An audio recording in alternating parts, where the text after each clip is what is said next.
So key phrase, timing has a lot to do with it, and who knows, part of the mystery of time, the timing. Part of the timing one I just had that experience that I've shared in other seminars when the Girl Scout knocked on my door.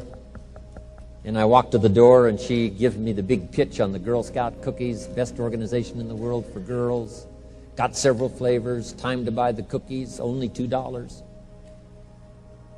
And with a big smile, she very politely asked me to buy.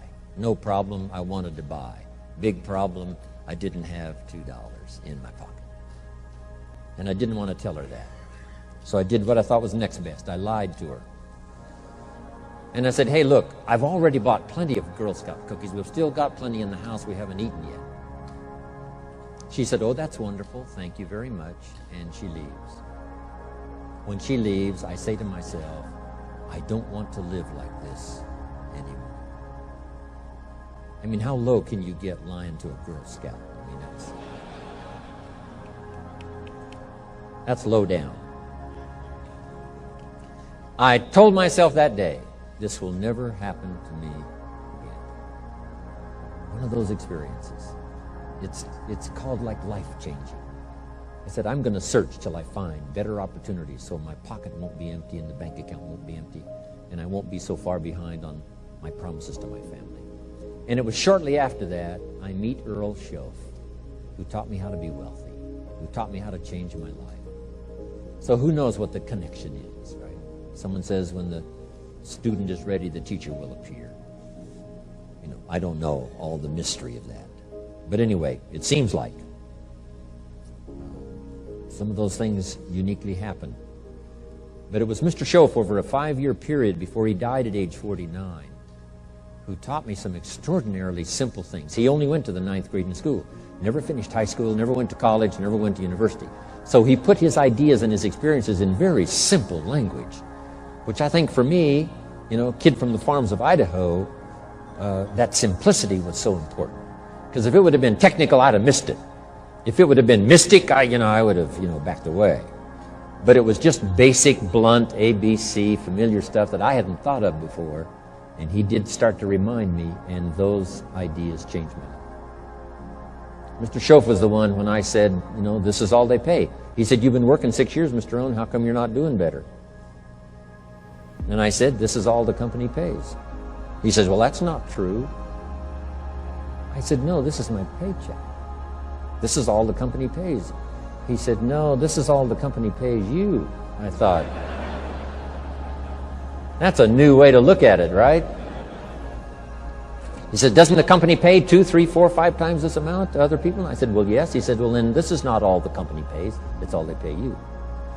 And if you qualified, wouldn't your income grow 2, 3, 4, 5 times? I said, I suppose. So he said, we don't have to work on the company. We have to work on you.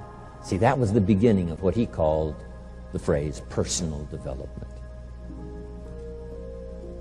I told him things cost too much. He said, no, you can't afford them. I thought, well, that's a new concept. I hadn't thought about that. We put some of the valuable things on the high shelf, so you can't get to them until you qualify. If you want the things on the higher shelf, you got to stand on the books you read.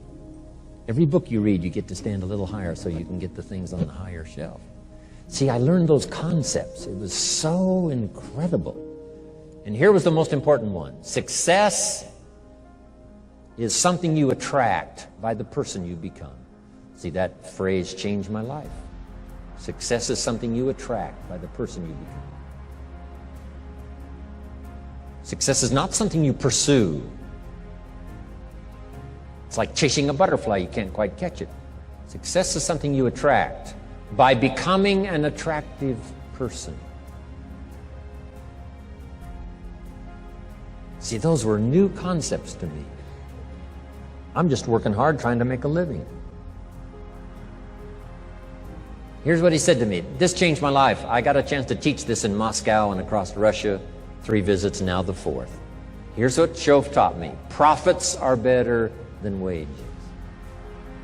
Nobody taught me that in high school. Nobody taught me that. I went to 1 year of college. Nobody taught me. Profits are better than wages. Wages make you a living. Profits make you a fortune. And how could you work on both a living and a fortune. He said, well, you could start part-time working on your fortune while you're working full-time on your living. I thought, wow. Now he said it's fun to get up in the morning. Not just getting up, go to work to pay the rent, but to get up to go to work to make a fortune. First, to make a living for my family. Second, to make a fortune. And he taught me how to make both a living and a fortune. Guess what I did? I learned how to make both a living and a fortune. And I found out anybody could do it once they get the information. And at age 25, I started receiving this extraordinary information. Here's what he said: your income is directly related to your philosophy, not to the economy. I thought, no one ever told me that. I kept hoping the economy would change. He said, no, your philosophy has to change. I assured him that I had my fingers crossed. He said, that won't help. Then what could I do to change my income and multiply it by 2, by 3, by 5, by 10, and then multiply it by 10 again? What could I do? And he started giving me the disciplines and the process of learning the skills to change my life. This was an extraordinary man. Those were extraordinary times for me, life-changing in every manner that you can imagine, but very simple ABC concepts. Here's what I learned: not to search for the exotic until you've discovered the basic. And those basic philosophies that he shared with me during that time were life-changing, and he called it personal development. Mr. Schultz taught me how to set goals. What a favor that was. One morning at breakfast, shortly after I met him, he said, Jim, let me see your current list of goals, and let's go over them and talk about them. He said, maybe that's the best way I can help you get a better direction started. And I said, I don't have a list. He said, well, is it out in the car or home somewhere? I said, no, sir. I don't have a list anywhere. He said, well, young man, that's where we got to start. He said, I can tell you right now, if you don't have a list of your goals with you, he said, I can guess your bank balance within a few $100s. Which he did. And that got my attention. I said, you mean my bank balance would change if I had a list of goals? He said, drastically. That day I became a willing student how to set goals. And sure enough, learning how to set goals changed my life. And I often wondered why no one had ever taught me how to set goals up until age 25. I went to high school, but if they offered it, I missed it. I went to college for a year, never heard it. I worked for Sears. Really. And to my knowledge, Sears never taught it. Right? How to set goals. So here I am, age 25, married, my family's starting, I've been to college, I'm working, and I still don't know how to set goals. But fortunately, when I was 25, I met the man who taught me how, and it revolutionized my whole life. Economically, socially, personally, it's incredible. And then he said, don't wish it was easier, wish you were better. Don't wish for less problems, wish for more skills. Start working on yourself, making these personal changes. And he said, it'll all change for you. If you will change, everything will change for you. You don't have to change what's outside.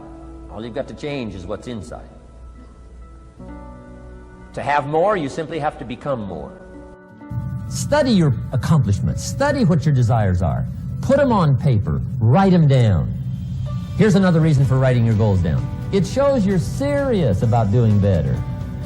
And to do better, you gotta get serious. You don't have to be grim, but you must be serious. Everybody hopes things will get better. Everybody hopes. Poor people hope. That ought to tell you something. It means the future does not get better by hope. It gets better by plan. I want you to ponder these 4 questions. Here's the first one, and that's why. Why pay the price? Why work this hard? Why go this far? Why try to learn this much?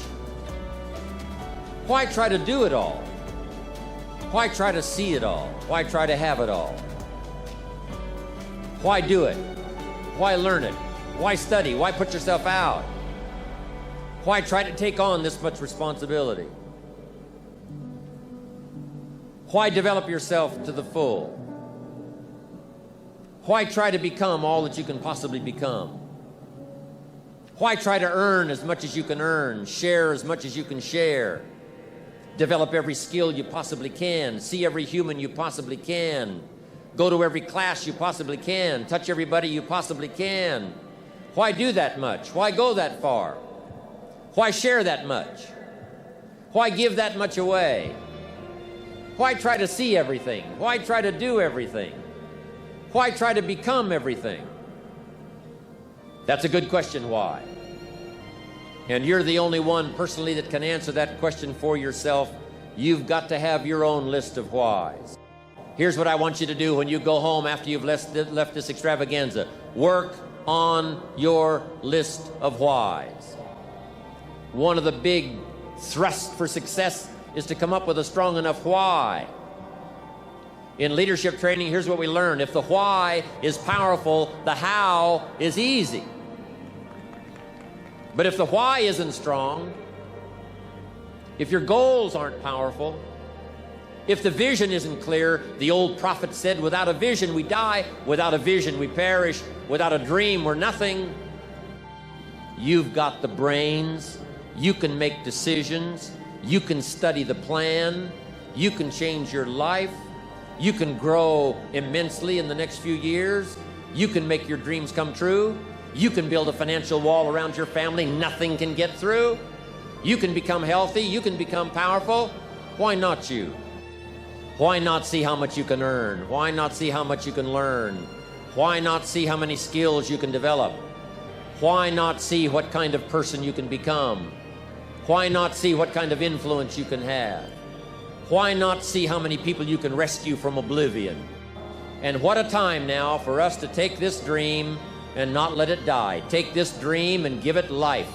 Take this dream and breathe into it your own personal spirit until finally it becomes a flame that burns around the whole world. Let's go do it now.